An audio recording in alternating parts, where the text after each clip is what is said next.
For connoisseurs of toys, FAO Schwartz is a magical store. On 58th Street, just east of Fifth Avenue, there's a sight to behold, a magical sight. 5 30-foot-high windows, 16 feet wide, filled with extraordinary creatures. These are all from the Nutcracker, featuring Barbie. There are 20 miles of fiber optic lights, 31 characters, 50 movements, and a lot of pressure on Tom Crossman, FAO's creative director. In Manhattan, it's sort of the time when the visual people really put their all into a major production. There is a feeling of competition between the different stores. It's a huge percentage of the year's budget. This year, Tom's banking his success on the #1 selling toy. Barbie, the ultimate toy. She's in her first feature-length movie, Barbie and the Nutcracker.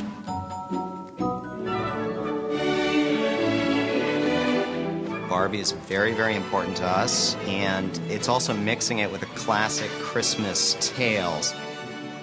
It was left up to Randy Buck, FAO's visual director, to find a good sculptor capable of creating a perfect Barbie, as well as the 30 other characters in the scenes.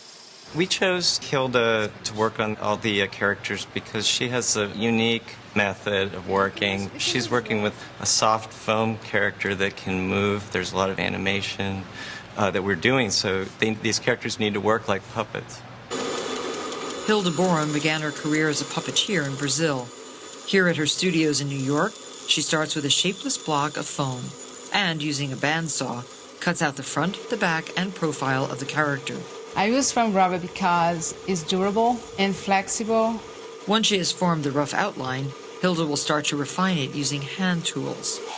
An electric knife, the type used to carve a turkey, speeds up the process.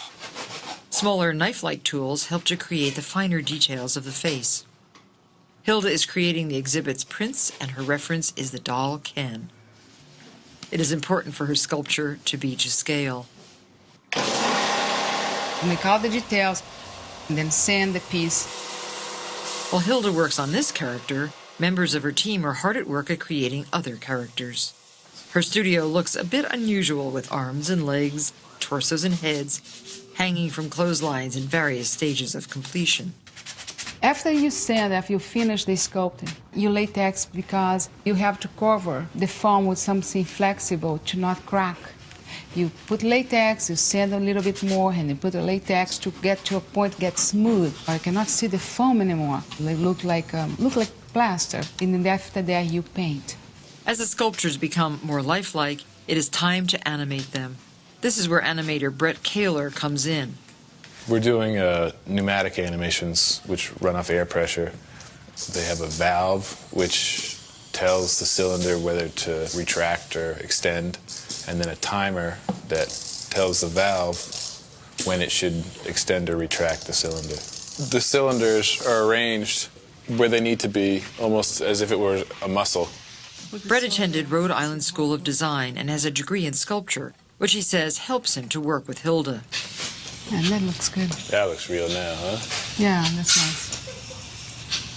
All of the figures are cut into pieces, then assembled back together around metal frames.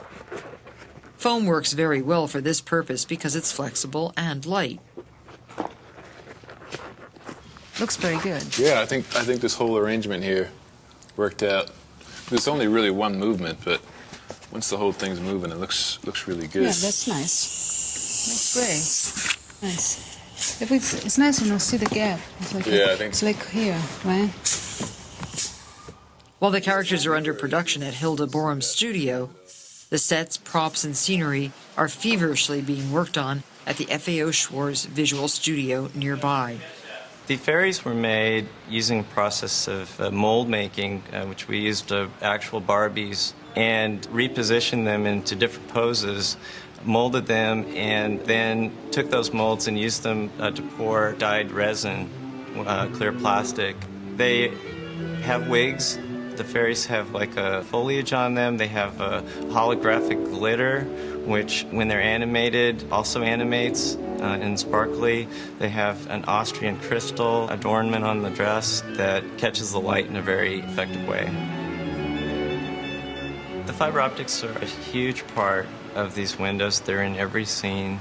They play as an important role as the characters in the scene because they're also providing a huge part of the animation.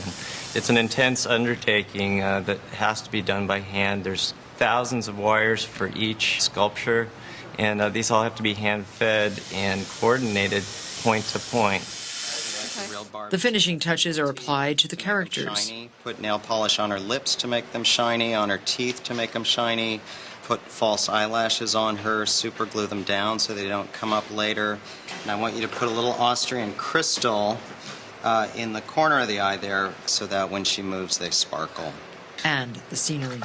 I am airbrushing moonlight coming down over this tree. I'm like rays of moonlight. The timing on a project like this is critical.